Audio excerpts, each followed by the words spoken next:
பாரதியார் கவிதைகள் நிறைய நீங்கள் படிச்சிருப்பீங்க. சரி, அப்போ அதில் பாருங்க, அந்த அந்த அந்த அந்த கவிதையெல்லாம் அச்சொட்டா இருக்கும், அர்த்தம் திருத்தமாக இருக்கும். சரி, தேடிச் சோறு நிதம் தின்று பல சின்னஞ்சிறு கதைகள் பேசி மனம் வாடி துன்பமிகு உழன்று பிறர் வாட பல செயல்கள் செய்து நரை கூடி கிளப்புறவு எய்தி கொடுங்கூற்றுக்கு இறைன பின்மாயும் சில வேடிக்கை மனிதர்களைப் போல நானும் வீழ்வேன் என்று நினைத்தாயோ என்கின்ற கவிதையை பார்த்தா என்னது உங்களுக்கு அது விளங்கக்கூடியதா இருக்கும். சரியா? எனவே அது அந்த மாதிரி நிறைய கவிதைகள். எனவே உங்களுக்கு ஆம், பாரதியார் தொடர்பாக நிறைய விஷயம் தெரியணுங்கிற அவசியம் இல்லை அந்த கவிதையை படிக்கிறதுக்கு. இருந்தாலும் கூட இந்த கவிதையை விளங்கிக் கொள்றதுக்கு அவரை பற்றி உங்களுக்கு ஒரு விளக்கம்னு வேணும். சரியா? ஓகே. அந்த வகையில் தான் இந்த பாரதியார் வந்து பாரதியாரிட ஒரு கவிதையாக இந்த பாரதியார் சுயசரிதைங்கிற கவிதை வந்து உங்களுக்கு கொடுக்கப்பட்டிருக்கு. சரியா? ஓகே. ஏற்கனவே இந்த கவிதையை படிச்சிட்டீங்களா? ஸ்கூல்ல படிச்சிட்டீங்களா அந்த கவிதை? படிக்காதவங்க இருக்கீங்களா? படித்தாலும் பரவாயில்ல, படிக்காட்டியும் பரவாயில்ல. ஒரு புதிய ஒரு அனுபவமாக இருக்கும் உங்களுக்கு இது. இன்றைக்கு நான் படிக்க போகிறது. சரியா? ஓகே. எனவே இந்த பாரதியார் சுயசரிதையில் பிள்ளைக்காதல் என்கின்ற ஒரு பகுதி தான் உங்களுக்கு கொடுக்கப்பட்டிருக்கு. சரியா? அப்போ இவர் வந்து பாரதியார் வந்து அடிமைப்பட்ட சமூகத்தில் பிறந்தவராக காணப்பட்டார். அடிமைப்பட்ட சமூகம்னா பிரித்தானியரின் கீழ் இந்தியா இருக்கிற சந்தர்ப்பத்தில் தான் அவர் இருந்தார். அதே போல் அங்கு பல்வேறுபட்ட மூட நம்பிக்கைகள் இருந்த காலப்பகுதி. சரியா? திருமணம் முடிக்கிறதும் வந்து ஒரு என்னது ஒரு சிறுமிகளை திருமணம் முடிச்சு கொடுத்துருவாங்க. சின்ன ஒரு 8 வயசு பிள்ளைய சரியா திருமணம் முடிச்சு கொடுத்துடுறது அந்த மாதிரிலாம் இருக்கும். எனவே இவரும் அந்த சமூகத்தில் இருந்தவர். அதே போல் இவரும் வந்து 12 வயசுல திருமணம் முடிக்கிறாரு. 7-8 வயசு தான் கண்ணம்மா என்கின்ற அந்த சிறுமிக்கு அவரை கல்யாணம் கட்டி வச்சிடுறாங்க. முன்னைய காலத்தில் அப்படித்தாங்க, பருவம் மீது முன்னுக்கே திருமணம் முடிச்சு வச்சிருவாங்க. அப்படி ஒரு நிலைமை வந்து இருந்துச்சு. இப்படி இருக்கிற சந்தர்ப்பத்தில் இவர் அந்த நிலையிலிருந்து அந்த நிலையை எதிர்க்கிறார். அதாவது என்னையே இந்த சமூகம் என்ன செய்யணும்னு கேட்டால் ஒரு ஒரு என்ன சொல்றது, ஒரு சமூக பிறழ்வில் அதாவது சமூக சீர்கேட்டு தானே அகவைப்படுத்திக்கணும். அதாவது அவரையே என்னன்னு கேட்டால் ஒரு பாலியல் திருமணம் சொல்றது என்ன சொல்றது, அந்த சிறு வயதிலே திருமணம் முடிக்கக்கூடிய நிலைமையிலிருந்து அவர் என்ன செய்கிறார், பெண்களுக்காக குரல் கொடுக்க ஆரம்பிக்கிறார், பெண் விடுதலைக்காக குரல் கொடுக்க ஆரம்பிக்கிறார். எனவே அந்த நிலையை தான் அவர் கூடுதலாக பாடுறார். அந்த நிலையில ஒரு விஷயம் தான் பிள்ளைகள் இதுல பிள்ளையார் பிள்ளை காதல்னு சொல்லி அவர் சிறுவயது காதல் அவர் சொல்ல முற்பட்டாலும் கூட, ஆனா அவர் நேரடியாக அதை சொல்ல வரல. இதுல நேரடியாக செய்யல, அதை சொல்ல வரல. அவர் வந்து விடுதலையை, சரியா, மக்கள் விடுதலையை, மண் விடுதலையை வந்து இணைத்து அவர் பேசுறார். காதல் கவிதையிலையும் எனது மண் விடுதலையும் பெண் விடுதலையும் இணைத்து அவர் என்ன செய்கிறார், பேச முற்படுறார். சரியா? எனவே அப்படிப்பட்ட ஒரு கவிதை தான் இந்த கவிதை. அதை நம்ம பார்க்க போறோம். பாவமா நிறைய கவிதைக்கு போவோமா? ஏஐல இருந்தால் நிறைய விஷயங்கள் நம்ம பாரதியார் பற்றி பேசலாம். நீங்கள் ஓஎல் அப்படிங்கனால பெரிய விஷயம் உங்களுக்கு எனக்கு தேவையில்லை. ஏன்னா நேரடியாக நம்ம என்ன செய்யலாம்னு கேட்டால் விஷயத்துக்கு போகலான்னு யோசிக்கிறேன். போவோமா? தயாரா இருக்கீங்களா எல்லாரும்? பேசணும் பிள்ளை, நீங்க பேச முடியுதா? மைக் அன்மியூட் பண்ண முடியுதா? ஓ சார். Okay, right. பார்த்துக்கொள்ளுங்க, உங்களோட மைக் அன்மியூட் பண்ணியிருக்கா, மியூட் பண்ணியிருக்காங்க, வீடியோ ஆன் பண்ணியிருக்காங்கன்னு பார்த்துக்கொள்ளுங்க, எல்லாம் ஆஃப் பண்ணிக்கொள்ளுங்க. நேரடியாக பாடத்தை மட்டும் கவனிச்சிங்கன்னா சரி. மற்ற டேக்கிள் டிஸ்டர்பாக இருக்கும். அதனால் ஓகே, முதலாவது பாடலை பாருங்க. நீரெடுத்து வருவதற்கு அவள் மணி நித்தில புன்னகை சுடர் வீசிட போரெடுத்து வரும் அதன் முன் செல போகும் வேலை அதற்கு தினந்தோறும் வேறெடுத்து சுதந்திர நட்பெயர் வீழ்ந்திடச் செய்தல் வேண்டி மண்ணர்த்தம் சீரெடுத்த புலையுயிர் சாரர்கள் தேசபக்தர் வரவினை காத்தல் போல.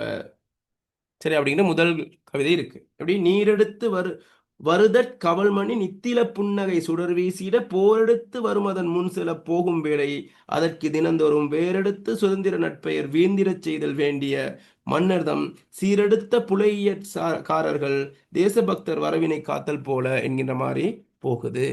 சரியா? ஓகே. அதன் அடிப்படையில் பாருங்க பிள்ளைகள், நம்ம ஒவ்வொரு சொல்லையும் நம்ம பார்க்குறோம். அப்போ தான் நமக்கு ஈஸியாக பொருள் கொள்ளக்கூடியதாக இருக்கும். சரியா? இப்போ இவர் என்ன செய்கிறாருன்னு கேட்டால், ஒரு ஒரு குழந்தையை அல்லது ஒரு சிறுமியை பார்த்து காதல் வயப்படுறார். சிறு வயது காதல். சரியா? அவன் மனதுக்குள்ள ஒரு பட்டாம்பூச்சி பறக்குது. யாருக்கு? பாரதியாருக்கு. எனவே அவள்ட நினைப்பு இவரை வாட்டுது. அதாவது அவள் முகத்தை பார்த்த பிறகு அவள் மீது அவளுக்கு காதல் பிறக்குது. எனவே காதலை வந்து அவளுக்கு சொல்ல வேண்டும் என்கின்ற அதான் கைக்கிளைன்னு சொல்லுவாங்க, ஒருதலை காதல்னு சொல்லுவாங்க. எனவே அவர் கைக்கிளை. இவள் தண்ணி கேட்டிருக்காரு, அவர் கொடுக்கறதுக்கு வாராள். எனவே அந்த அந்த அந்த வந்த அந்த சிறுமியை அவர் பார்க்கிறார். முகம் வந்து தெளிவாகவும் பிரகாசமாகவும் இருக்கு. எனவே அந்த முகத்தை பார்த்தோன்னே என்னது, இவருக்கு இயல்பாக திடீரென்று காதல் வந்து விட்டது. எனவே அந்த காதல் இவர் மனதை வந்து பெரிதும் பாதிப்படைய செய்யுது. எனவே அந்த காதலை அவளுக்கு சொல்ல வேண்டும் என்கின்ற எண்ணம் வந்து அவருக்கு வருது. சரியா? எனவே அந்த நினைவுகளில் இவர் எப்படி திளைக்கிறார் அப்படிங்கிற ஒரு விஷயத்தை இந்த இந்த பகுதி சொல்ல ஆரம்பிக்குது. சரியா? அதன் அடிப்படையில் நம்ம என்ன செய்வோம்னு கேட்டா, ஒவ்வொரு சொல்லையும் பார்த்துட்டு அதுக்கு பிறகு பொருளுக்குள்ள வருவோம். அவள் நீரெடுத்து நீரெடுத்து வருவதற்கு அவள் மணின்னு இருக்கு. இந்த அவள்ங்கிறத முன்னுக்கு போடுங்க. அதான் கொண்டு கூட்டி வாசிக்கிறதுன்னு சொல்றது. அவள் நீர் எடுத்து, அவள் தண்ணீர் எடுத்து, அவள் தண்ணீர் எடுத்து வருவதற்காக. சரி, அவர் என்ன செய்ய, தண்ணீர் எடுத்து வருவதற்காக அவர் வாரார். மணி நித்திலம். சரியா, புன்னகை சுடர் வீசிட. எனவே அவள் என்ன செய்யறாள் கேட்டா, ஒரு சின்ன ஒரு சிரிப்பு ஒன்று சிரிக்கிறாள். அந்த சிரிப்பு எப்படி இருக்கு அப்படின்னு கேட்டா, எப்படி இருக்காம்? முத்துக்கள் சுடர் வீசி எப்படி இருக்கு? முத்துக்கள் கிடைத்தற்கரிய அரும் பொக்கிஷமான முத்து எப்படி பிரகாசமா இருக்குமோ, இனி அவளது சிரிப்பு அவ்வாறு இருக்கிறதாம். ஒரு முத்துக்கள் பிரகாசிப்பது போல அவர் புன்னகை வீசுகிறாள், புன்னகை சிரிக்கிறாள். எனவே அந்த புன்னகை சுடர் வீசி காணப்படுதாம். சரியா? அப்ப அந்த அந்த சிரிப்புல ஒரு மயங்குறாரு. சரி, அவர் ஒரு கவிதை கூட சொல்லுவாங்க, அவள் என்னை பார்த்து சிரித்தாள், அவள் கன்னத்தில் குழி விழுந்தது, நானும் அவளை பார்த்து சிரித்தேன், என் வாழ்க்கையே குழியில் விழுந்ததுன்னு ஒரு கவிதை வாசிச்ச ஞாபகம். இது போல அவள் கேட்டா, அவர் தண்ணி குடிக்க போனவர் என்னன்னு கேட்டா, அவள் சிரிப்பில் மயங்கி விட்டார். எனவே அவள் சிரிப்பை வந்து வர்ணிக்கிறார். அவள் சிரிப்பு எப்படிப்பட்டதாம் சொல்லுங்க பாப்போம். எது மாதிரி இருக்காம்? மணி நித்திலம் அப்படின்னு என்னது? புன்னகை சுரவிசில் என்னது? முத்துக்கள் போன்று பிரகாசிக்கும் ஒரு ஒரு புன்சிரிப்பு அவள் வீசுகிறாள், புன்சிரிப்பை வெளியிடுறாள். எனவே இந்த சிரிப்பு என்ன நடக்குது, அதுக்கு பிறகு அவள் என்ன ஆகிறாருங்கிறது அடுத்த கட்டம். சரியா? அது எப்படின்னு கேட்டா, மனதில் எப்படி தாக்கத்தை அது செலுத்துதுன்னு கேட்டா, போரெடுத்து வரும் அதன் முன் செல. எப்படி? போரெடுத்து வரும் மதன் முன் செல போகும் வேலை. சரியா? அதாவது இந்த இடத்துல என்ன சொல்ல வராங்க சொல்லுங்க பார்ப்போம். இது மன்மதன். சரியா? மன்மத நம்பு அப்படின்னு சொல்லுவாங்க. மன்மத நம்பு அப்படிங்கிறது என்னன்னு கேட்டா, இப்போ மன்மதன் அப்படிங்கிற ஒரு கடவுள், சரி, ஒரு தெய்வம் இருக்கு. அந்த தெய்வத்திட்டு வேலை என்னன்னு கேட்டா, காதல் உணர்வுகளை உண்டாக்குறது. சரியா? ஒரு ஆணுக்கும் பெண்ணுக்கும் இடையிலான காதல் உணர்வுகளை உண்டாக்குறது தான் அந்த மன்மதன் வேலை. எனவே இவர் என்ன செய்யறாருன்னு கேட்டா, இவர்களுக்கிடையில் இந்த பாரதியாருக்கும் அந்த சிறுமிக்கும் ஒரு காதல் உணர்வை வந்து இந்த மன்மதன் என்ன செய்யறாருன்னு கேட்டா ஏற்படுத்தி விட்டுறாரு. சரியா? எனவே இந்த இடத்துல என்ன சொல்லணும்னு கேட்டா, இவர் என்ன சொல்ல வர்றாருன்னு கேட்டா, அந்த அந்த சிரிப்புக்கு பிறகு காதல் உணர்வினால் தூண்டப்பட்ட என்னது மன்மதனானவன் என்னது முன்னே செல்ற மாதிரி அவர் ஃபீல் பண்றாரு. இப்படி காதல் உணர்வுகளை ஏற்படுத்தக்கூடிய மன்மதன் முன்னே சென்றா எப்படி இருக்குமோ. ஏன்னா என்ன அர்த்தம், அந்த இடத்துல அவருக்கு அந்த மன்மதன் தாக்கத்தின் காரணமாக பாரதியாருக்கு அந்த சிறுமியின் மீது காதல் இன்னும் அதிகரிக்குது. சரியா? எனவே அதுதான் சொல்றார். நீரெடுத்து வருவதற்காக அவள் முத்து போன்ற பிரகாசிக்கும் இனிதமான புன்னகை ஒளியை பரப்பிக்கொண்டு வீசும்போது, காதல் உணர்வினால் தூண்டப்பட்ட மன்மதனானவன் முன்னே செல்வது மாதிரி அவர் என்ன செய்யறாருன்னு கேட்டா, அவர் ஃபீல் பண்றாரு. சரியா? விளங்குதா? அதைத்தான் நீரெடுத்து வருமதன் அவள் மணி நித்தில புன்னகை சுடர் வீசிட போரெடுத்து வருமதன் முன் செல. சரியா? அப்ப இந்த இடத்துல அந்த அந்த மன்மதன் வந்து போரெடுத்துனா அந்த காதல் அம்பை தனக்குள் பாய்ச்சக்கூடிய ஒரு நிலைமையில் எனது மன்மதன் சென்று கொண்டிருக்கிற ஒரு நிலைமையா அவர் என்னது உணர்றாரு. சரியா? எனவே இந்த நேரத்தில் அவர் என்ன செய்யறார், தொடர்ச்சியா என்ன செய்யறாரு, அவளோட வீட்டுக்கு அவர் போகிறதுக்கு ட்ரை பண்றாரு. சரியா? போரெடுத்து வரும் அதன் முன் செல்ல, காதல் நோயினால் தூண்டப்பட்ட மன்மதனான் முன்னே செல்ல, அதற்கு தினந்தோறும் போகும் வேலை. அதாவது அந்த அவளை பார்க்க ஒவ்வொரு நாளும் என்ன செய்யறாரு கேட்டா, சென்று கொண்டிருக்கிறார். யாரு? பாரதியார் சென்று கொண்டிருக்கிறார். எதுக்கு போறாரு? அவளை பார்க்க வேண்டும், அவளது சிரிப்பை எனது ரசிக்க வேண்டும், அவளது முகத்தை எனது ஒரு முறை பார்க்க வேண்டும் என்று தொடர்ச்சியாக இதே வேலையை அவர் செஞ்சு கொண்டிருக்கார். எதனாலும் போயிட்டு கொஞ்சம் தண்ணித்தாங்கன்ட்டு சம்மந்தம் இல்லாமல் அவர் என்ன செய்யறாருன்னு கேட்டா, அந்த இடத்துக்கே போய் கொண்டிருக்கார். அவை முழுக்க முழுக்க காதல் உணர்வினால் உந்தப்பட்டவராக அவர் காணப்படுறார். சரியா? ஒவ்வொரு நாளும் அதற்கு தினந்தோறும் போகும் வேலை, அவளை பார்க்க ஒவ்வொரு நாளும் செல்லுகின்ற நேரத்திலே சுதந்திர நட்பெயர் வேறெடுத்து. நல்லா ஒரு உவமை எண்ணி பாருங்க. நேரடியாக காதல் கவிதை தான் நேரடியாக சுதந்திரத்துக்கு போயிடுச்சு. அவர் முழுமையாக வந்து நாட்டை நேசிக்கக்கூடியவர். எனவே அந்த அந்நிய ஆட்சியிலிருந்து விடுபட வேண்டும் என்கின்ற ஒரு எண்ணத்தில் உள்ளவர். எனவே இவர் காதலை பாடினாலும் கூட அவர் இந்த மனம் எங்கே போகும்னு கேட்டா, இந்த ஒரு வடிவேல் ஒரு படத்தில் சொல்லுவார், என் மைண்ட் எங்கேயோ போகுது அப்படிங்கிற மாதிரி இவர் மைண்ட் அங்கே போகுது. எங்கே போகுது? சுதந்திரத்தோட அந்நியர் ஆட்சிக்குள் நாம் இருக்கிற அந்த நிலையை அவர் மனம் வந்து நினைக்குது. அப்ப அவர் என்ன சொல்றாருன்னு கேட்டா, எப்படிப்பட்ட மனநிலை அவர் இருக்காரு அப்படின்னு கேட்டா, எப்படிப்பட்ட மனநிலை இருக்காரு? என்ன சொல்றாரு பாருங்க. போரெடுத்து வரும் அதன் முன் செல அதற்கு தினந்தோறும் போகும் வேலை சுதந்திர நட்பெயர் வேறெடுத்து. அதாவது சுதந்திர நட்பெயர் வேறெடுத்து நான் நல்லா கவனிக்கணும். சுதந்திர விடுதலையாகிய நல்ல பயிரான, அதாவது சுதந்திர விடுதலையாகிய அந்த நல்ல பயிரை வீழ்ந்திடச் செய்தல். அதாவது சுதந்திர பயிரை வீழ்த்தி அல்லது வீழ்ச்சி கண்டு இல்லாமல் செய்ய விரும்புகின்ற மன்னர். அதாவது மன்னர் வேறெடுத்து, மன்னர்கள் வேரோடு அழித்தலை விரும்பி. அப்ப நல்லா கவனிச்சுக்கணும், கதையா சொல்லிடுறேன், அதுக்கு பிறகு நம்ம அருமதத்துக்குள்ள போவோம். அதாவது இப்ப போர் வீரர்கள், அதாவது இங்குள்ள புரட்சியாளர்கள் என்ன செய்வான்னு கேட்டா, அஹ், நாட்டை வந்து காப்பாற்றணும், நாட்டை வந்து என்ன செய்யணும், நாட்டை வந்து அந்நியர் ஆட்சியிலிருந்து காப்பாற்ற வேண்டும் என்கின்ற ஒரு உந்துதலின் போய் கொண்டிருக்கும் போது அதனை எதிர்த்து வருபவர் யாருன்னு கேட்டா, அந்த பிரித்தானியர்கள், அந்த வெள்ளையர்கள் இருக்கக்கூடிய அஹ், அந்த காவலாளர்கள். இப்ப இவர்களுக்கு எதிராக போகும்போது அவர்களை வீழ்த்த வேண்டும் என்கின்ற எண்ணத்தோடு, அதாவது போராட்டத்தில் கலந்து கொள்பவர்களை அழித்து ஒழிக்க வேண்டும் என்கின்ற எண்ணத்தை உடையவர்களா யார் இருப்பா? யார் இருப்பான்னு சொல்லுங்க. யார் இருப்பா? யாரு? அந்த கொலை எண்ணத்தோடு இருக்கக்கூடிய அந்த வெள்ளையர்களுக்கு அருகில் இருக்கக்கூடிய அந்த காவலர்கள். சரியா? அவங்க இருப்பாங்க. அதை தான் இங்க சொல்றாங்கடா. இவர் இதனால போகும்போது சுதந்திர நட்பெயர் வேறு எடுத்து சுதந்திர விடுதலாகி நல்ல பயிரான, அதாவது இந்த இடத்துல சுதந்திரத்தை என்ன சொல்றாரு? நல்ல பயிரா சொல்றாரு. அந்த பயிரை, நல்ல வளர்ச்சி அடையக்கூடிய அந்த பயிரை வேறெடுத்து வீழ்ந்திட செய்தல். சரியா? அந்த வேறெடுத்து வளரக்கூடிய அந்த நல்ல பயிரான சுதந்திர விடுதலாகி நட்பயிரை வேரோடு சாய்க்கும்படியாக வீழ்ந்திட செய்தல். அதை வளரவிடக்கூடாது என்கின்ற ஒரு எண்ணத்தோடு, அதை அழித்து ஒழிக்க வேண்டும் என்கின்ற எண்ணத்தோடு, வீழ்ச்சி அடைய செய்ய வேண்டும் என்கிற எண்ணத்தோடு இருக்கக்கூடிய மன்னர் வேறெடுத்து. அதாவது இந்த இடத்துல மன்னருங்கிறது யாருன்னு கேட்டா என்னது? அந்த பிரித்தானியர்கள். எனவே அந்த அவருடைய எண்ணம் என்னன்னு கேட்டா, இதை அழிக்க வேண்டும் என்பதற்காக தனது ஏவலாளிகளை கொண்டு அழிக்க முற்படுவார்கள். எனவே மன்னர்கள் வேறொரு அழித்தலை விரும்பி அந்த சுதந்திர நட்பெயரை இல்லாமல் செய்ய வேண்டும் என்ற எண்ணத்தோடு, அதனை அழித்தொழிக்க வேண்டும் எண்ணத்தோடு என்ன செய்வான்னு கேட்டா, தம் சீரெடுத்து புலை உயிர் சாரர்கள். நல்லா கவனிக்கும். தம் சீரெடுத்த புலையுயிர் சாரர்கள், அதாவது அவர்களது ஆட்சியையும் எண்ணத்தையும் நிறைவேற்றும் உயிர்களை கொள்ளுகின்ற படை வீரர்கள். யார்ட? அந்த வெள்ளையர்களோட எண்ணத்தை நிறைவேற்றக்கூடிய அல்லது ஏவல் பணி செய்யக்கூடியவர்கள் யார்? பேசுங்க, யாரு பேசணும்? நீங்க மைக் அன்மியூட் பண்ண முடியாதுன்னு பாருங்க. அர்க்கம் சொல்லுங்க. யார் அவங்களுக்கு கீழே பணிபுரிகிறது? அவர்கள் சொல்றதுக்கெல்லாம் செயற்படக்கூடியவர்கள் யாரு? சொல்ற சொல்லை கேட்டு பணிபுரியக்கூடியவர்கள் யாரு? படை வீரர்கள். படை வீரர்கள். படை வீரர்கள் என்ன செய்வாங்கன்னு கேட்டா, அந்த சுதந்திரத்திற்காக போரிடக்கூடியவர்களை என்ன செய்வாங்க? ஆறுதலா பேசுவாங்களா? உணவு வழங்குவாங்களா? என்ன செய்ய போறாங்க? அழித்து ஒழிக்கிறதுக்கு என்ன செய்வாங்க? காத்து கொண்டிருப்பாங்க. எப்படா இந்த போர் வீரர்கள் வருவாங்க, அதாவது இந்த என்னது அந்த புரட்சியாளர்கள் வருவாங்க, இவர்களை அழித்து ஒழிக்க வேண்டும் என்கின்ற எண்ணத்தோடு அவர்களோட விசுவாசம், அதாவது எஜமானர்களோட விசுவாசத்திற்கு அடிப்பணிந்து என்ன செய்வான்னு கேட்டா, அந்த விசுவாசமாக இருக்க வேண்டும் என்பதற்காக இவர்களை அழித்தொழிப்பதற்காக அவர் காத்து கொண்டிருப்பார்கள். சரியா? விளங்குதா? அதுதான் இந்த இடத்துல மன்னர்கள் வேரோடு அழித்தலை விரும்பி தம் சீரெடுத்த புலை உயிர்ச்சாரர்கள், அவள் ஆட்சியும் எண்ணத்தையும் நிறைவேற்றும் உயிர்கள். புலை உயிர்ச்சாரர்கள்னா எனது உயிர்களை கொள்ளுகின்ற, புலால் எனது இறைச்சி, புலை உயிர்ங்கிறது அந்த உயிர்களை கொள்ளுகின்ற படை வீரர்கள். தேசபக்தர் வரவினை காத்தல் போல சுதந்திர விடுதலை வேண்டி நிற்போரான தேசபக்தர், புரட்சியாளர்கள் சொன்னேன். தேசபக்தர்கள் எனது தேசபக்தர் அல்லது விடுதலை வீரர்கள் இந்த வரவை எண்ணி காத்திருப்பவர்களைப் போல.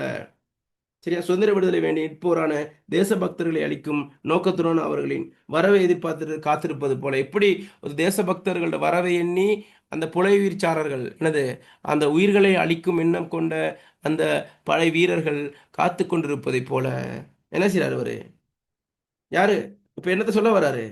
இவர் காத்துக்கிட்டு இருக்காரா? யாரு காத்துக்கிட்டு இருக்காரு? அவளை, யாரு ஆரம்பத்தில் இருந்தது அந்த சிறுமியை, தனது காதலியை என்னது எப்போது காணுவோம் எப்போது காணுவோம் என்று காத்து கொண்டிருக்கிறார்.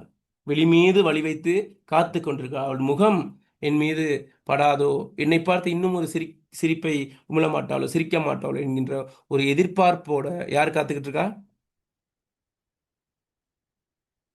யார் காத்துட்டு இருக்கா? பாரதியார். பாரதியார் கத்துட்டு. அப்ப இதுல என்ன சொல்ல வருது? பாரதியார் முதலாவது என்ன செய்றாரு? தண்ணி எடுத்துட்டு சரி, தண்ணி கேட்டிருக்காரு. எனவே தண்ணி எடுத்துட்டு வந்தவள் என்ன செய்றாள்டா?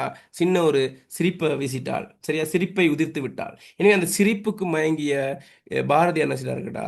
மீண்டும் மீண்டும் அவர் நினைவோடே இருக்கிறார். எனவே அதான் மன்மத அம்பு பாய்கின்றது. மன்மதன் முன்பு சென்றால் எப்படி ஒரு உணர்வு ஏற்படுமோ அதே உணர்வு அவருக்கு ஏற்படுகின்றது. எனவே அவளை மீண்டும் காண வேண்டும், மீண்டும் மீண்டும் காண வேண்டும் என்பதற்காக தினந்தோறும் வர்றதுக்கு அவர் ட்ரை பண்றாரு. எனவே இந்த இடத்துல எப்படி அவர் அந்த அவளை எண்ணி எப்படி வெளியே ஒரு ஒரு எதிர்பார்ப்போடு காத்து இருக்கிறாரோ அது எதுக்கு ஓமையா சொல்லியிருக்காருன்னு கேட்டால் எப்படி ஓமையை சொல்லியிருக்காரு? ஓமான ஓமேயம் அவட அந்த சிறுமி மீது அல்லது தனது காதலியை காண வேண்டும் என்கின்ற எதிர்பார்ப்பை விளக்குறதுக்கு ஒரு ஓமேனியை கையாண்டிருக்காரு இங்கே பாரதியார். அந்த ஓமேனி என்னது சொல்லுங்கம்மா யாராவது? அந்த ஓமேனி என்ன? தேசபக்தர்களின் வரவினை எண்ணி யார் காத்திருப்பது மாதிரி சுதந்திர பயிரை வேரோடு அழித்து சாய்க்க வேண்டும் என்ற எண்ணத்தோடு யாரு சொல்லுங்க, நீங்க தான் சொல்லணும்.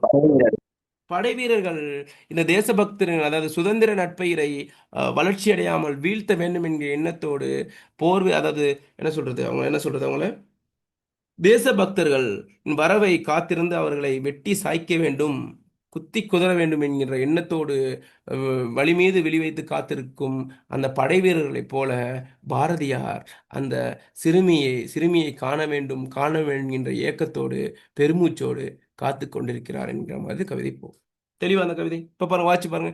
நீரெடுத்து வருவதற்கு அவள் மணி நித்தில புன்னகை சொல்லி அவள் அந்த நீரெடுத்து வரும்போது அவளோட புன்னகை எப்படிப்பட்ட புன்னகையா இருக்கான்? மணி நித்தில புன்னகை. எப்படியா? முத்து போன்ற சுடர் வீசக்கூடிய ஒரு புன்னகையாக காணப்படுகின்றது. போரெடுத்து வரும் அதன் முன் செல். எனவே அந்த நேரத்தில் எனது காதல் போரை தூவிக்கொண்டு எடுத்துக்கொண்டு யார் போறா? மன்மதன் போகின்ற ஒரு நிலையாக காணப்படுகின்ற நிலைமை. எனவே இந்த நிலையில் அவர் அவள் மீது காதல் உந்தப்பட்டு அவளை காண வேண்டும் என்கின்ற ஏக்க பெருமூச்சோடு நிற்கின்ற போது அவர் சொல்ல வாரார், அவர் அந்த அந்த பெண்மணியை அந்த சிறுமியை காணுவதற்கான அந்த ஏக்கம் அந்த எதிர்பார்ப்பு எப்படி இருக்கின்றது என்று கேட்டால் சுதந்திர நட்பெயரை வளரவிடாமல் காத்தற் பொருட்டு அந்த சுதந்திர நட்பெயரை அழித்தொழிக்க வேண்டும் என்று போர் வீரர்கள் எவ்வாறு அதாவது என்ன சொல்றது, உயிர்களை கொள்ளக்கூடிய எண்ணம் கொண்ட போர் வீரர்கள் தேசபக்தர்களின் அந்த போரிட அதாவது அந்த சுதந்திரத்திற்காக போராடக்கூடிய தேசபக்தர்களின் வரவினை எதிர்பார்த்து எப்படி காத்திருப்பார்களோ அதுபோல இவரும் என்ன செய்யணும் கேட்டா அந்த சிறுமியின் வரவை எண்ணி காத்து கொண்டிருக்கிறார் என்கிற மாதிரி பாடல் முடியும். தெளிவா பாடல்? தெளிவா? ஓம் சார். ஓகே. இதுல ஏதாவது சந்தேகம் இருந்தா கேளுங்க, அடுத்த பாட்டுக்கு போவோம்.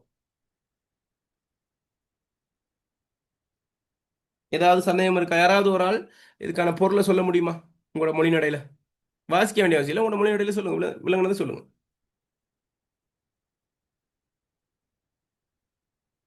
யாராவது ஒரு ஆள் தெளிவா விளங்கிட்டா? விளங்கினா சொல்லலாம்.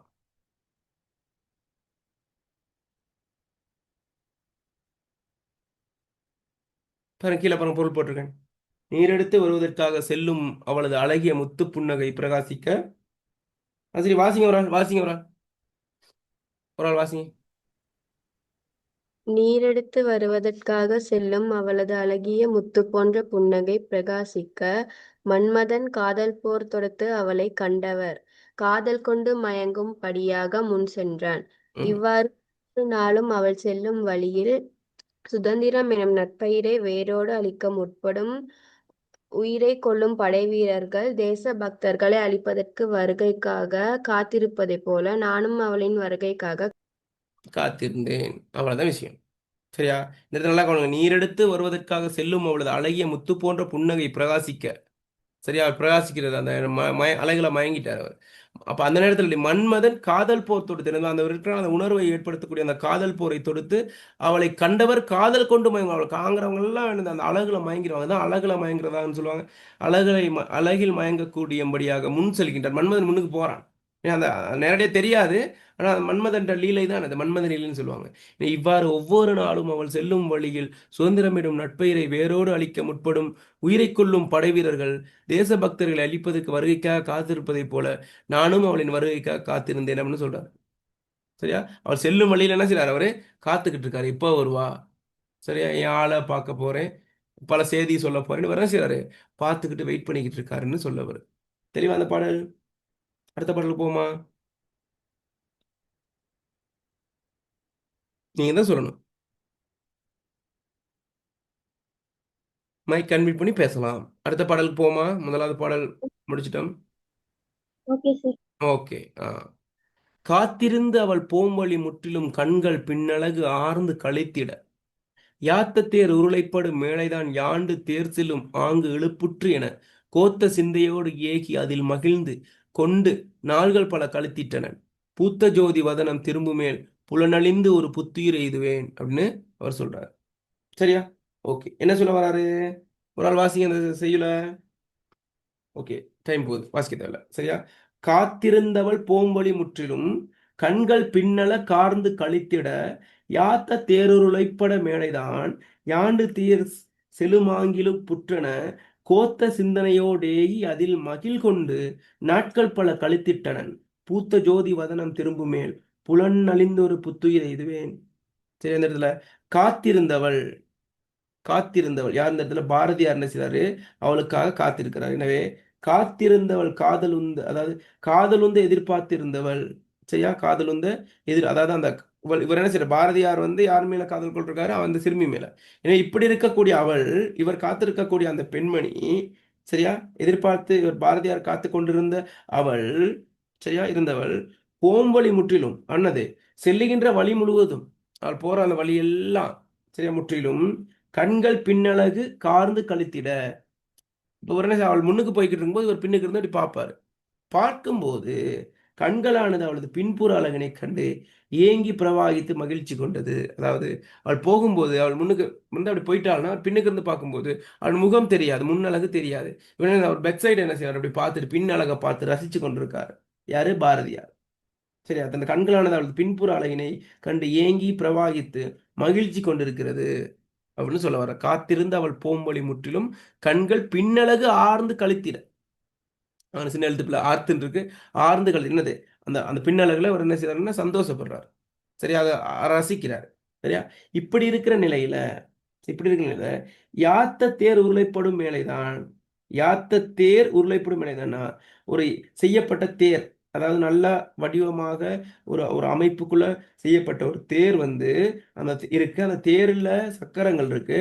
அந்த சக்கரம் அல்லது சில்லுன்னு சொல்லுவோம். அந்த சில்லில் அகப்பட்ட கொம்பில்லாத ஒரு விலங்கு, ஒரு கொம்பில்லாத ஒரு விலங்கு அதுக்குள்ள அகப்பட்டு கொண்டால், அந்த சக்கரத்துக்குள்ள அகப்பட்டு கொண்டால் என்னன்னு கேட்டா அந்த சக்கரத்தோடையே சுத்திக்கிட்டே போகும். அது வெளிப்படுறதுக்கு அதுக்கு என்னது வாய்ப்பு இல்லை. ஏன்னா அது கொம்பும் இல்லை, அதுல இருந்து வெளிப்படுறதுக்கு ஒரு ஒரு ஒரு தாக்கத்தை கொடுத்து வெளியில வர அதுக்குள்ளே போகும். அந்த சக்கரம் எப்படி எப்படி போகுதோ அதற்கு இசைந்து தான் என்னது அந்த அந்த கொம்பில்லாத விலங்கும் போய் கொண்டிருக்கும். எனவே அதுபோல யாண்டு தேர் செல்லுமாங்கு இழுப்புற்றன, அங்க தேர் செல்லும் பாதையில் அதனுடன் இழுப்பட்டு செல்வது போல. சரி, யாங்கு தேர் யாண்டு தேர் செல்லுமாங்கு இழுப்புற்றன, அங்க தேர் செல்லும் பாதையில் அதனுடன் இழுப்பட்டு செல்வது போல கோத்த சிந்தனையோடு ஏகி அவளை பற்றிய அந்த நெருக்கமான அந்த அந்த எண்ணம் முழுக்க எப்படி அந்த அந்த சக்கரத்துக்குள்ள அந்த கொம்பில்லாத விலங்கு அப்படியே சுத்தி சுத்தி சுத்தி சுழண்டு கொண்டிருக்கோ அதே போல முழுமையாக அதே எண்ணத்தோடு, சரி, அதே எண்ணத்தோடு என்ன செய்யணும்னு கேட்டா அதே எண்ணத்தோடு அவர் அவர் முழுமையாக காலை முதல் மாலை வரை அல்லது எப்பொழுதும் எப்பொழுதும் உன் கற்பனை முப்பொழுதும் உன் கற்பனைங்கிற மாதிரி இவர் எண்ணம் முழுக்க அவளது எண்ணம் தான் இருக்கின்றது. அது எப்படின்னு கேட்டா அந்த சக்கரத்தில், தேர் சக்கரத்தில் கொம்பில்லாத விலங்கு மாட்டிக்கொண்டால் எப்படி அந்த தேர் செல்லின் போக்கு ஏற்ப போய்கொண்டிருக்குமோ அது போல இவரும் என்ன செய்யறா போய்கொண்டே இருக்கிறார். எண்ணம் முழுக்க அந்த சிந்தனை தான் இருக்கின்றது. கோத்த சிந்தனையோட அவளை பற்றிய நெருங்கிய எண்ணத்துடன் சென்று அதில் மகிழ் கொண்டு, அதனால் மகிழ் அதை நினைச்சே அவர் மகிழ், அதை கைக்கிளைன்னு சொல்லுது ஒருதலை காதல். அதுல சந்தோஷம் அடைந்து நாட்கள் பல கழித்திட்டன். இந்த காதல் மயக்கத்தால் என்ன செய்யறாரு கேட்டா பல நாட்களை அவர் என்ன செய்யறாரு அதிலேயே கழிச்சிட்டாரு. Waste of time. என்ன செய்றாரு அதுல என்னன்னு கேட்டா அவர் அதே எண்ணத்தோட அவர் எந்த ஒரு வேலையும் செய்யறதில்ல, எங்கேயும் போறதில்ல, படிக்கிறதில்ல, உழைக்கிறதில்ல, முழுமையா எந்த எண்ணத்தோட இருக்காரு? எந்த எண்ணத்தோட இருக்காரு? சொல்லுங்க, நீங்க பேசணும். எந்த எண்ணத்தோட இருக்காரு? முழுக்க எந்த எண்ணம்? காதல் எண்ணத்தோட இருக்காரு. யாரு? அந்த காதலின் எண்ணத்தால் அவர் என்ன செய்யறாரு? அலைக்கழிக்கப்படுறார். அலைக்கழிக்கப்பட்டு கொண்டிருக்கிறார். இவ எப்படி நாட்கள் வீட்டுக்கு தெரியுமான்னு தெரியல. வீட்டுக்கு தெரிஞ்சா அட்டி தான் செவுள்ளே விழும். ஆனா இவர் என்ன செய்றாரு? அவர் அந்த காதல் ஒன்றும் சொல்றாரு. அப்படியே நான் என்ன செஞ்சேன்? இப்படி செஞ்சுக்கிட்டு இருந்தேன். சரியா? அடுத்து சொல்றாரு பூத்த ஜோதி வதனம், அதாவது பூத்த ஜோதி அவர் முகத்தை எப்படி வர்ணிக்கிறாரு? பிரகாசித்து ஒளிவிடும் வதனம். அவருடைய சிரிப்பு எப்படிப்பட்ட சிரிப்புன்னு சொன்னார் ஏற்கனவே. எப்படிப்பட்ட சிரிப்பான்? முத்து போன்ற சிரிப்பு. முத்து போன்ற சிரிப்பு. இப்போ அவருடைய முகம் எப்படிப்பட்டதாம்? பூத்த ஜோதி அப்படின்னு என்னது? பிரகாசித்து ஒளிவிடும் முகம், ஒரு பூ மாதிரி, ஒரு பூத்த ஜோதி, ஒரு பிரகாசம், ஒரு நெருப்பு எப்படி ஒரு பிரகாசத்தை அதே போல முகம் வந்து ஒரு பிரகாசமான முகமாகும். எனவே அந்த முகமானது திரும்புமேல் என் மீது அவள் கடைக்கண் பார்வை பட்டா, ஒரு கடைக்கண் பார்வை, ஒரு சின்ன ஒரு பார்வை என் மீது பட்டா, என் மீது பார்வையை செலுத்துமாயின் அவள் என்னை பார்த்து விட்டாள். புலன் அழிந்து இந்த ஐம்புலன்களும், ஐம்புலன்கள் என்னென்ன? என்னென்ன ஐம்புலன்கள்? சொல்லுங்க. ஐம்பொறிகள் என்னென்ன? ஐம்புலன்கள் என்னென்ன? பேசுங்க பிள்ளைகள். ஐம்பொறிகள் என்னென்ன? மெய்வாய், கண்மூக்கு, செவி. அதிலிருந்து வெளிப்படக்கூடியது என்னது? சுவை, சொல்லுங்க, ஒளி, ஊறு, ஓசை, நாற்றம். ஆ இந்த அதிலிருந்து வெளிப்படக்கூடிய ஐம்பொறியிலிருந்து வெளிப்பட சுவை, நாக்கிலிருந்து வெளிப்படக்கூடிய ஒளி, காது, காதோட சம்பந்தப்பட்டது. ஊறு, தோலோட சம்பந்தப்பட்டது, உடம்போட சம்பந்தப்பட்டது. சரியா? சுவை, ஒளி, ஊறு, ஓசை, சரியா? நாற்றம், மனத்தோட சம்பந்தப்பட்டது. இவ்வாறான அந்த ஐம்புலன்களும் சுவை, ஒளி, ஊசை, நாற்றம் ஐம்புலன்களும் இல்லாமல் போய் அவருக்கு எதுவுமே இல்லை, சுவையும் இல்லை. அவர் வந்து என்ன சொல்றது?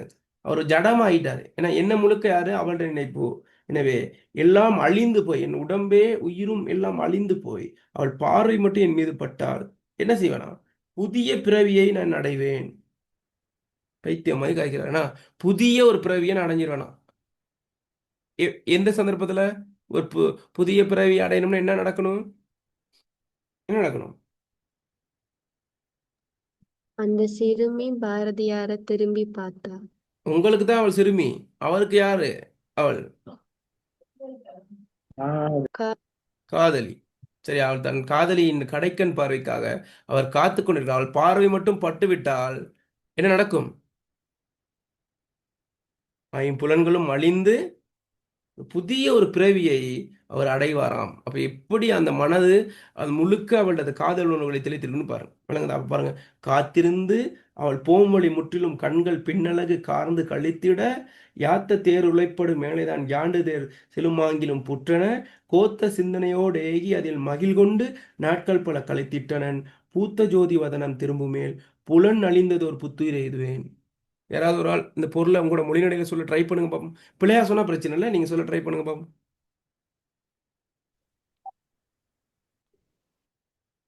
ட்ரை ட்ரை பண்ணுங்க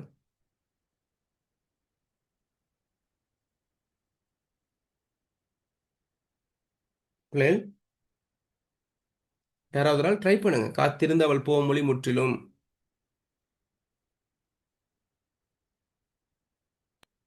அவர் வந்து ஃபுல்லா போகும் வரை காத்து. காத்திருக்காரு. ஓகே, அடுத்து அவர் கண்கள் எங்க எங்க பாக்குறார் அவர்? அந்த சிறுமியிட பின்னழகை ரசிக்கிறார். ரசிச்சு ஆராய்ஞ்சு மகிழ்ச்சி கொள்றாரு, சந்தோஷப்படுறாரு. ஓகே. அதுக்கு பிறகு என்ன நடக்குது? உருளுகின்ற அந்த தேர் சக்கரத்தில் அகப்பட்ட சிறிய விலங்கு அச்சக்கரத்தோடு சேர்ந்து இழுபட்டு செல்வது போல பாரதியார் மனம் இழுபட்டு செல்வதால், இழுபட்டு செல்லுது முழுமையானது, அவளது மனம் அதுக்குள்ளே தான் இருக்கு. அவளது சிந்தனையோடு சுழன்று அதில் மகிழ்ச்சி கொண்டு பல நாட்களை கழித்தேன். அதிலே தான் அவர் என்னது கழிக்கிறாரு? அவளது பிரகாசமான முகமானது திரும்பி என்னை பார்த்தால் புலன்கள் அழிந்து புது பிறவியினை நான் என்ன செய்வேன்? அடைவேன் அப்படின்னு சொல்றார். தெளிவா அந்த பாடல் விளங்கி விட்டதா? சார். ஓகே, அடுத்த பாடலுக்கு போமா? வேகமா போற மாதிரி இருக்கா, இல்லாத போதுமா? அந்த வேகம் போதும் சார் அப்படின்னு சொல்றீங்க?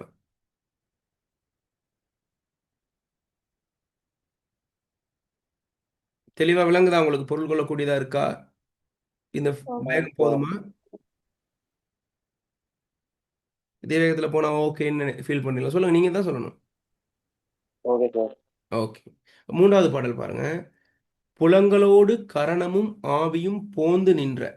அப்படி புலங்களோடு கரணமும் ஆவியும் போந்து நின்ற வெறுப்புடன் மானிடன் நலங்களேதும் விரும்புவன் அங்கவை நன்னுறப் பெறல் திண்ணம் தாமென இலங்கு நூலுணர் ஞானியர் கூறுவர். யானும் மற்றது மெய்யென தேர்ந்துள்ளேன் விலங்கியற்கை இளையனில் யாமெலாம் விரும்பும் மட்டினில் விண்ணுறல் ஆகுமே.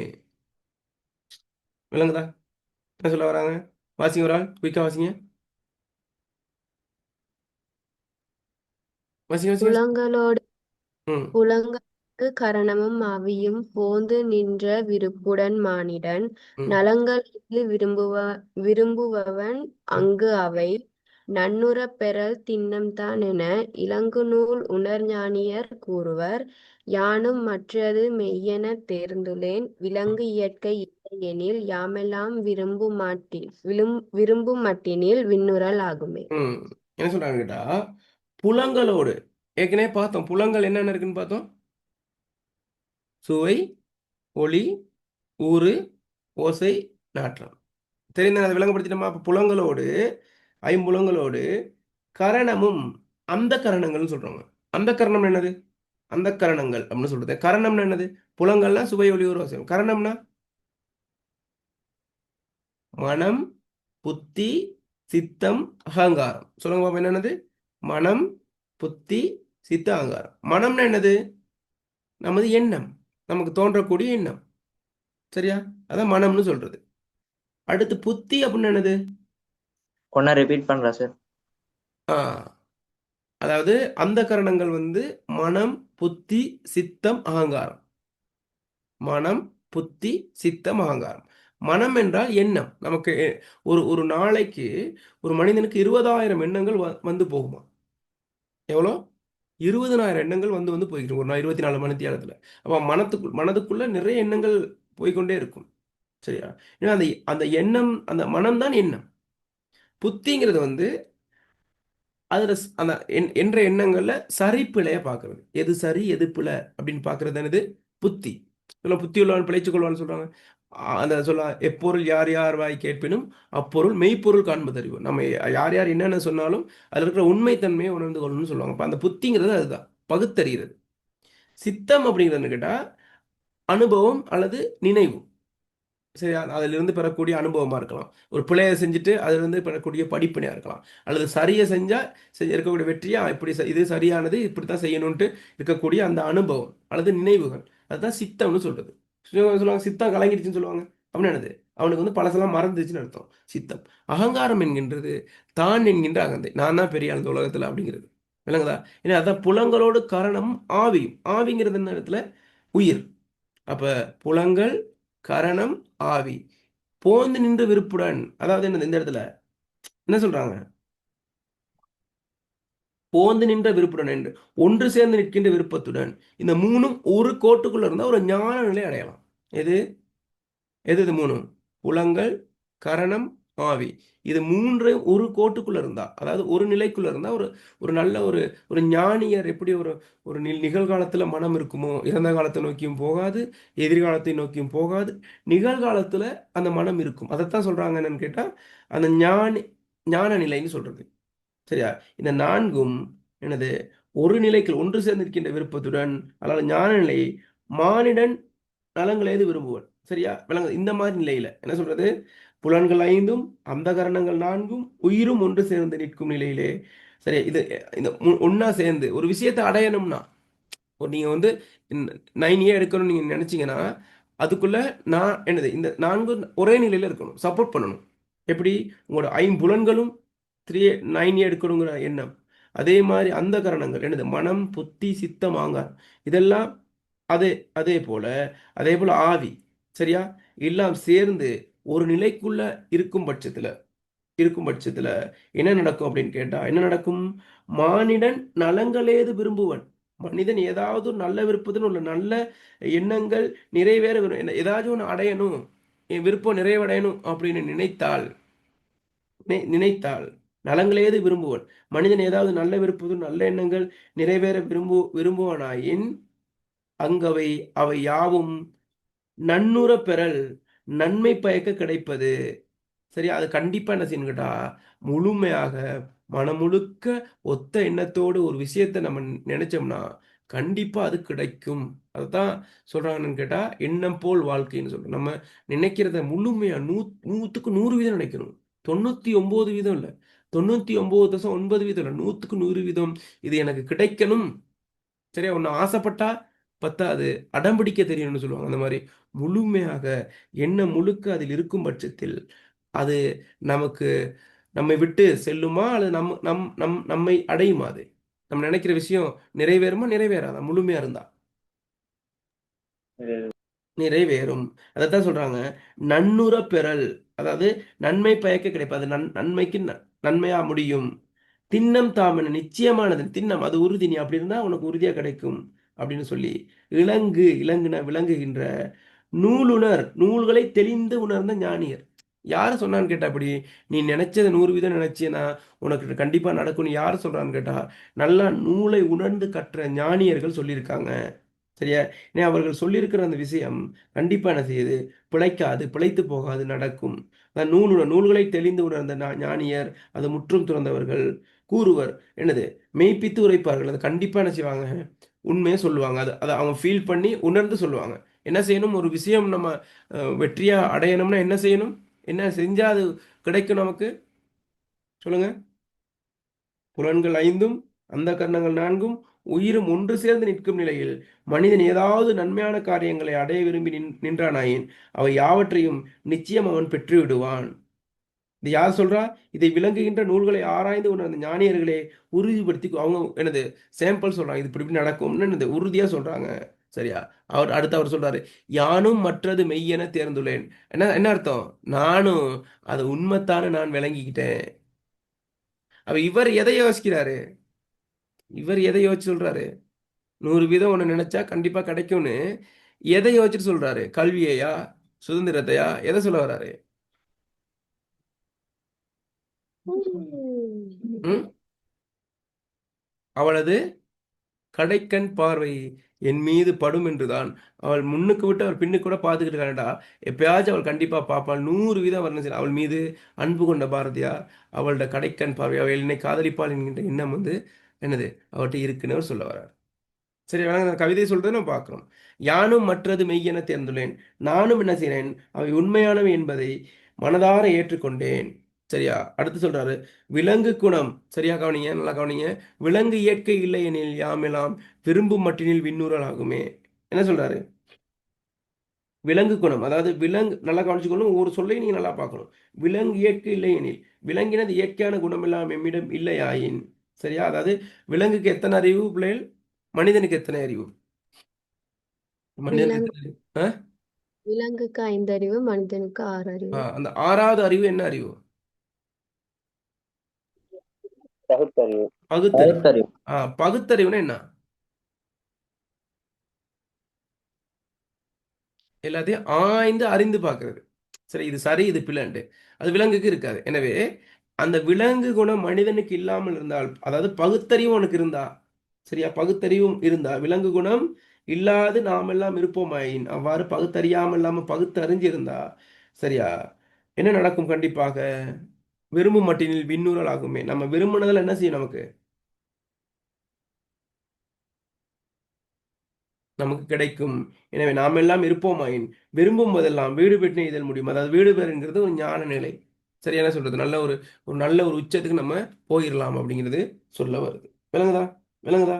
அப்ப இந்த இடத்துல பாரு, நல்லா கவனிச்சு கொள்ளுங்க. ஐம்புலன்களோடு மனம், புத்தி, சித்தம், அகங்காரம், உயிரும் ஒன்றுபட்டு விருப்பத்துடன் மனிதன் நலங்களை விரும்புவான் எனில் அவன் விரும்பும் நலன்களை சிறிதளவு குறைவில்லாமல் அடைவது உறுதியாகும் என்று நூல்களை கற்றுணர்ந்த முனிவர்கள், அறிஞர்கள் கூறியுள்ளனர். நானும் இதனை உண்மையென அறிந்துள்ளேன். அங்கும் இங்கும் அலைகின்ற விலங்கின் குணங்கள் இல்லை. அங்கு இங்க ஒன்று அங்கே ஒன்று சொல்லுவாங்க. அக்கறை மாட்டுக்கு இக்கறை பச்சைன்னு அர்த்தம். இங்க இருந்து பார்க்கல அது பச்சை தெரியும், அங்கே போனால் இது பச்சை இருக்கும். திருப்தி இல்லாத மனநிலை, அங்கேயும் அலைஞ்சிக்கிட்டு இருக்காம ஒன்றுல கொள்கையா வச்ச நோக்கத்தை வச்சா அதுல தான் இருக்கணும். சரி, எனில் நாம் அனைவரும் விரும்பும்போது சொர்க்கத்தினை இருக்கும்போதே சொர்க்கத்தினை நம்ம என்ன செய்யலாம், அடையக்கூடியதா இருக்கும். சொர்க்கம்ங்கிறது நம்ம பெருசாக யோசிச்சுக்கிட்டோம். நம்ம இப்படி ஒரு எண்ணம் முழுக்க ஒரு சிந்தனையோட நம்ம ஒரு விஷயத்தை அடையணும்னு நினைச்சா கண்டிப்பா என்ன செய்யலாம், அடையலாம். சொர்க்கம் கூட கிடைக்கும். வானம் வசப்படும் சொல்லுவாங்க. அந்த மாதிரி எல்லாமே நமக்கு வாய்க்க பெறும். அதுக்கு என்ன செய்யணும், நம்ம என்ன செய்யணும்,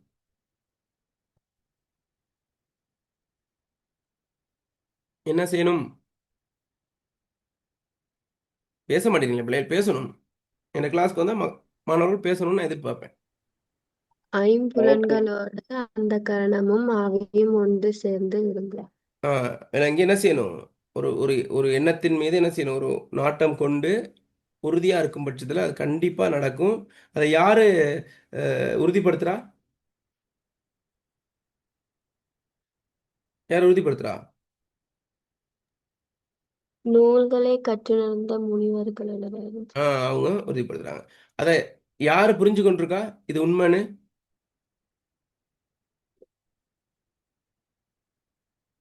நானும் இதனை உண்மையை அறிந்துள்ளேன்னு யார் சொல்றா? பாரதியார். பாரதியார் சொல்றாரு. அப்ப அவர் என்ன சொல்ல வர்றாரு, இது உண்மை. எனவே நம்ம என்ன செய்யணும், அங்குமிங்கும் அலைகின்ற விலங்கின் குணங்கள் இல்லாம பகுத்தறிவு கொண்டு நம்ம என்னன்னு கேட்டா நம்ம விஷயத்தை அணுகும் போது உறுதியா ஒரு விஷயத்துல ஈடுபாடா உறுதியா இருந்தோம்னா கண்டிப்பா நம்ம விரும்பும் போதே நமக்கு சொர்க்கம் அடையக்கூடிய நிலைமை நமக்கு ஏற்படும்னு அவர் சொல்றார்.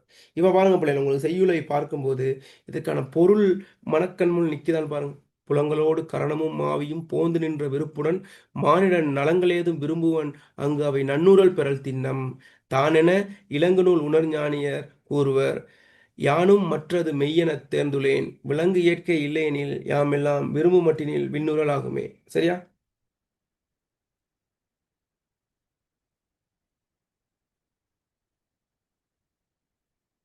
விளங்குதா? ஓம் சார். ஓகே, இதுதான் பிள்ளைகள் இந்த பாடல்ல பொருள். அப்ப எத்தனை பாடல் பார்த்துருக்கோம்? 3 மொத்தம் எத்தனை பாடல் பாரதியார் சுயசரிதையில?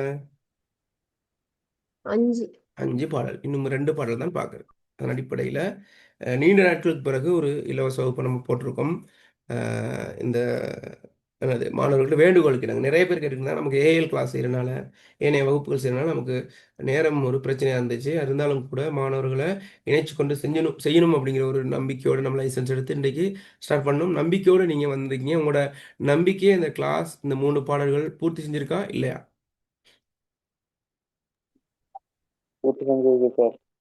உங்களோட கருத்துக்களை எதிர்பார்க்குறேன். உங்களோட ஆக்கப்பூர்வமான கருத்துக்களை அப்பதான் அடுத்த கட்டத்துக்கு கொண்டு போகிறதுக்கு நமக்கு ஈஸியாக இருக்கும். என்ன மாதிரி ஃபீல் பண்ணுறீங்க? இந்த பாடலை ஏற்கனவே படிச்சிருப்பீங்க அல்லது படிக்காமல் வந்திருப்பீங்க. ஒரு புரிதல், ஒரு விளக்கம், இந்த பரீட்சைக்கு வந்தால் இதை அணுகலாம் அப்படிங்கிற ஒரு நம்பிக்கை வந்திருக்கா? ம். ஓகே பிள்ளைகள், ஓகே. அந்த அடிப்படையில் நம்ம இன்னும் ஒரு 2 கிளாஸ் மாதிரி செய்வோம். உங்களுக்கு திருப்தி வரும் பட்சத்தில் சரி, நம்ம தொடர்ச்சியாக நம்ம மாதாந்த வகுப்பு செஞ்சுக்கிட்டு இருக்கோம்.